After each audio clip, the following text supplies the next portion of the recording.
వాస్తులు నమ్మడం కంటే బుద్ధిహీనమైన తెలివి తక్కువమైన పని ఇంకొకటి లేదు. నేను అనుభవపూర్వకంగా చెప్తున్నాను.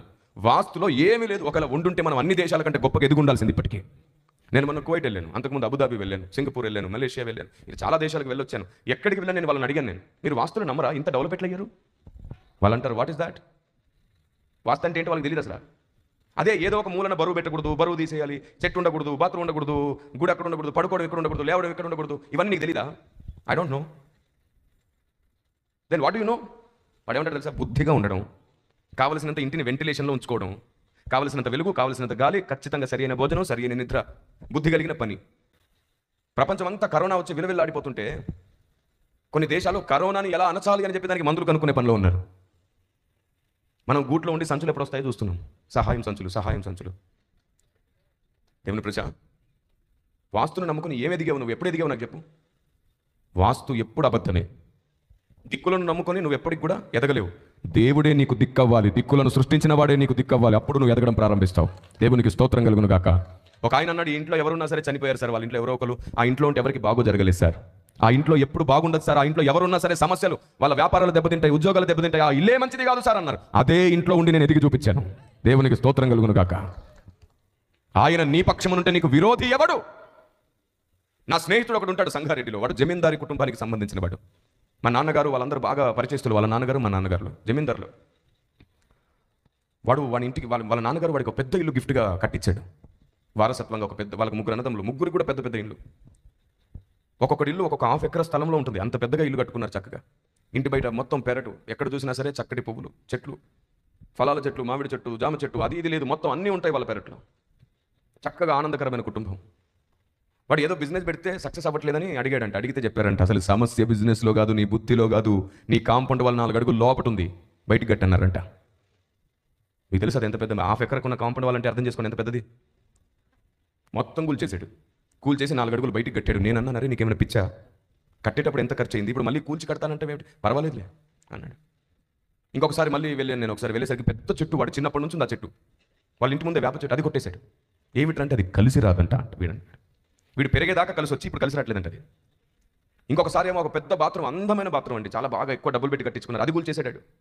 ఏమిట్రా, ఇక్కడ ఉండకూడదంట. మళ్ళీ ఒకసారి వెళ్ళేసరికి విచిత్రం, ఒకసారి పెద్ద బీరువా తీసి సిడి పెట్టాడు, ఫ్రిడ్జ్ తీసి సిడి పెట్టాడు, కిచెన్ కూల్చేసి అక్కడ నుంచి ఇక్కడ మూల పెట్టుకున్నాడు. ఏం చేస్తున్నావురా? కలిసి రావట్లేదురా. అసలు కూర్చో, అసలు ఏం కలిసి రావట్లేదు నీకు, దిక్కుల్లో ఏది ఎక్కడ ఉండాలో ఉండకపోతే ఇంటికి ఏది కలిసి రాదంట అన్నాడు.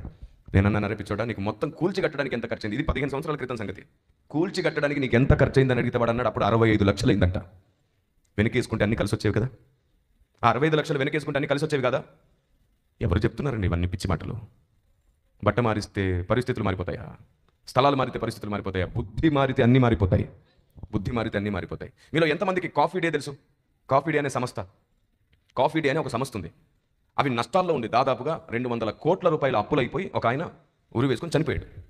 కానీ తన భార్య, భర్త చనిపోయిన తర్వాత కూడా నిలబడి అదే సంస్థను చేపట్టి 200 కోట్ల అప్పు కట్టేయడం మాత్రమే కాకుండా మొత్తం ప్రపంచవ్యాప్తంగా బ్రాంచులు ఇంకా పెంచుకుంటూ పెంచుకుంటూ పెంచుకుంటూ పెంచుకుంటూ వెళ్ళింది. ఈరోజు 1000 కోట్లకు అధిపతి. వాస్తు మారినందుకు ఆమె మారిందా? ఆమె స్థిరంగా, బలంగా, బుద్ధిగా ఉన్నందుకు ఆమె జీవితం మారిందా? నేను మళ్ళీ చెప్తున్నాను, ఎడారిలో ఉంది దుబాయ్. ప్రతి ఒక్కరు ఏమనంటే దుబాయ్ అంటారు కదా. అబీబీ కమ్ టు దుబాయ్ అంటారు. అబీబీ అంటే ప్రియమైన వాడ, దుబాయ్కి రానర్థం. అవునా? ఎవరైనా సరే దుబాయ్కి వెళ్దామంటే చాలా గొప్పగా ఫీల్ అవుతారు. నాకు చెప్పండి, అది ఎడారిలో కదా ఉంది. దుబాయ్లో నిర్మాణం చేయడానికి మన దేశం నుంచి వస్తువులు కొనుకెళ్తారు తెలుసా, ఐరన్ అవన్నీ కూడా. చుట్టూ వాళ్ళకి అందుబాటులో ఉన్న ప్రతి దేశం నుంచి ఐరన్ వెళ్తుంది, రకరకాల వస్తువులు వెళ్తాయి. వాళ్ళు అంత అందంగా కట్టు. ఎడారిలో ఒక అద్భుతాన్ని సృష్టించుకున్నారు వాళ్ళు. ఏ వాస్తుని నమ్మరు వాళ్ళు ఏ వాస్తుని నమ్మరు, అంత ఎదిగారు. మరి ఇన్ని వాస్తులు నమ్మి మనం ఎందుకు ఎదగలేదు? ఇప్పుడు అర్థం కావట్లా. బుద్ధి మారితే కదా అన్నీ మారుతాయి. నేనంటాను, సంఘాలు మారితే కూడా ఆశీర్వదించబడడు. నీ ఆలోచన మారిన తర్వాత నువ్వు ఆశీర్వదించబడడం ప్రారంభమవుతుంది. దేవునికి స్తోత్రం కలుగును గాక. మన ఆలోచన మారలేదు. మీకు అర్థమయ్యేటట్టు చెప్తాను నేను. ఎప్పుడైనా మీ అయ్యగారు, అమ్మ ఎలా ఉన్నావు తల్లి, నీ కుటుంబం ఎలా ఉంది, నీ పిల్లలు ఎలా ఉన్నారు, నీ పరిస్థితులు ఎలా ఉన్నాయని అడిగారా? ఎప్పుడు అడుగుతారు కదా. నువ్వు కొంచెం దిగులుగా, బాధగా, కన్నీళ్ళతో ఉంటే, అమ్మ భర్త ఇంకా మారలేదమ్మా, నీ అబ్బాయి ఇంకా మారలేదమ్మా, నీ ఇంట్లో కష్టం ఎలా ఉందమ్మా, అప్పులన్నీ పోయాయా? నీ గురించి ప్రతిసారి అడుగుతాడా అడగడా? ఇదిగో నేనేం చెప్పాను, అయితే ఇలాగ చెప్పమన్నా, లేదా ఇలా అనమన్నాను. మీ సేవకుడు మిమ్మల్ని అలా అడుగుతాడా అడగడా? చాలా సంఘాల నుంచి వచ్చారు మీరు. మీ సేవకులు అలా అడుగుతారా అడగరా? మీరు ఎప్పుడైనా అడిగారా మీ సేవకుని, అయ్యగారు మీ పరిస్థితి ఎలా ఉంది, ఇంట్లో ఎలా ఉంది, ఇంత కష్టపడుతున్నారు కదా, అప్పులు బాధలు అంటున్నారు, మాకే కాదు మీకు కూడా ఉన్నాయి కదా, మీకు నెమ్మది ఉందా, సమాధానంగా ఉన్నారా, ఇంట్లో అంత బాగుందా? ఎప్పుడైనా అడుగుతామా? అబ్బే. మరి ఆలోచన ఎక్కడ మారింది? ఎప్పుడు నన్నెవరు పట్టించుకుంటారు కాదు, నేనెవరిని పట్టించుకోవాలి. ఎప్పుడు నాకు నచ్చింది జరగడం కాదు, నేనెప్పుడు దేవునికి నచ్చినట్లు ఉండాలి. Praise the Lord. ప్రతి చిన్నదానికి అలగడం గొప్ప విషయం కాదు, ఎదిగావన్నట్టుగా నిరూపించుకొని నిలబడడం గొప్ప విషయం. నీకు అక్కడ విలువ దొరకలేదు, నీకు ఇక్కడ విలువ దొరకలేదని అలగడం కాదు. ఒకవేళ నీకు అలా అనిపిస్తే నీకే విలువ దొరికేటట్లు ఎదిగి చూపించాలి. లేని వార్తలు నమ్మి కూర్చోవద్దు, నిజమేంటో తెలుసుకునే వరకు పరిశీలించాలి. అదిగో తోకానగాని ఇదిగో పాము అని భయపడడం అలవాటు మనకి. నిజం ఎప్పుడు తెలిసి వస్తుంది? వద్దు. వాస్తులను నమ్ముకుని ఎప్పుడు బాగుపడం మనం. మీకు 2-3 విషయాలు చెప్తాను. మన పెద్దలను చెప్పిన వాటిని మనం ఎలా తప్పుగా చేస్తున్నాము. పెద్దలు చెప్పారు, బాబు ఎప్పుడైనా మీరు బండ్లపైన బయటికి వెళ్ళేటప్పుడు బండి కింద నిమ్మకాయ పెట్టడం మర్చిపోకండి అని చెప్పారు. వాస్తవానికి వాళ్ళు చెప్పిన బండి ఎడ్ల బండి, గుర్రాల బండి. అది కూడా టైర్ల కింద పెట్టమని కాదు, ఎడ్ల కాళ్ళ గిట్టల కింద, గుర్రాల కాళ్ళ గిట్టల కింద నిమ్మకాయ పెట్టమని చెప్పేవారంట. ఎందుకో తెలుసా? ఆ నిమ్మకాయలో ఉన్న సిట్రిక్ యాసిడ్ వల్ల ఆ కాళ్ళ గిట్టల మధ్యలో ఉండే ఇన్ఫెక్షన్ పోవాలని. కాళ్ళ గిట్టల మధ్యలో ఇన్ఫెక్షన్ వస్తుంది, అవి బురదల్లో వీటిలో నడుస్తుంటాయి కదా, లోపల ఇన్ఫెక్షన్ వస్తుంది, పుండ్లు పట్టడం అలాంటివి ఏమైనా జరిగితే ఈ నిమ్మకాయ వల్ల అది మానిపోతుంది, బాగైపోతుంది. మీరు బయటికి వెళ్ళడానికి ముందు నిమ్మకాయ తొక్కించండి అని చెప్పారు. నిమ్మకాయ తొక్కించండి. ఈ నిమ్మకాయ తొక్కించడం అనే విషయం మనకు తప్పుగా అర్థమైపోయి ఇప్పుడు ఒకటి బైక్ కొనగానే టైర్ కింద పెడుతున్నాడు తొక్కించడానికి. అరే ఆ రబ్బర్ టైర్తో తొక్కిస్తే నీకేంట్రా లాభం?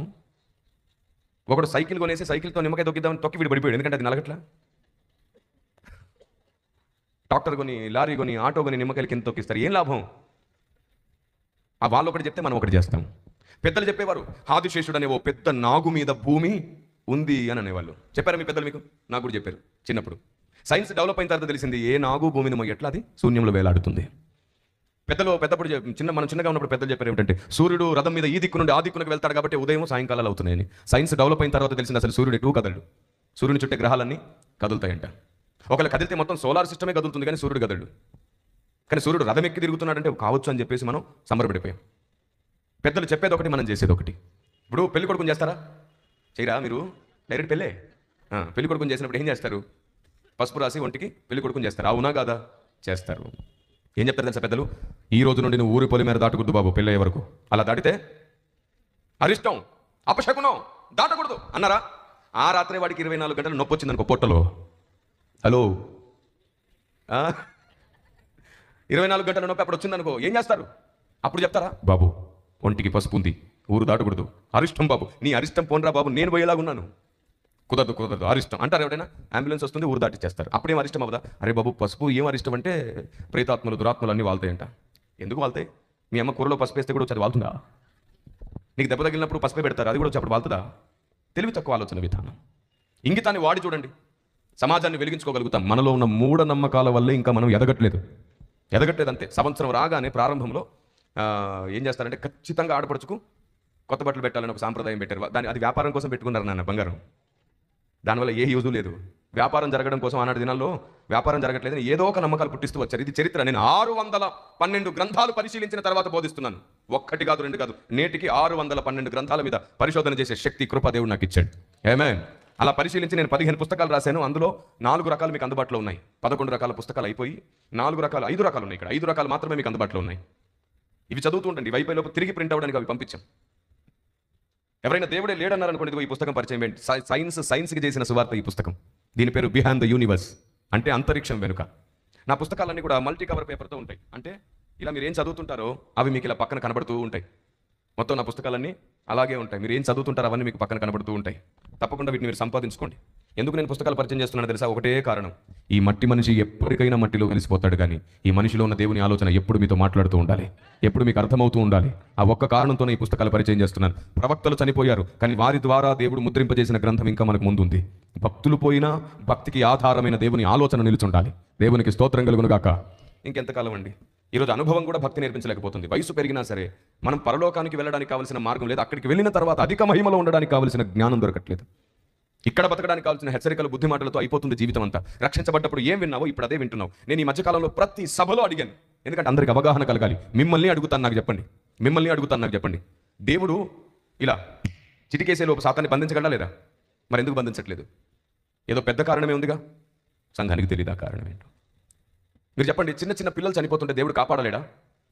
భూకంపాలు, యుద్ధాలు సంభవించినప్పుడు ఆ బాంబులు వేస్తుంటారు, అప్పుడు పిల్లలు చనిపోతుంటారు. దేవుడు వారిని ఒక రోజు ముందు తప్పించి కాపాడలేడా?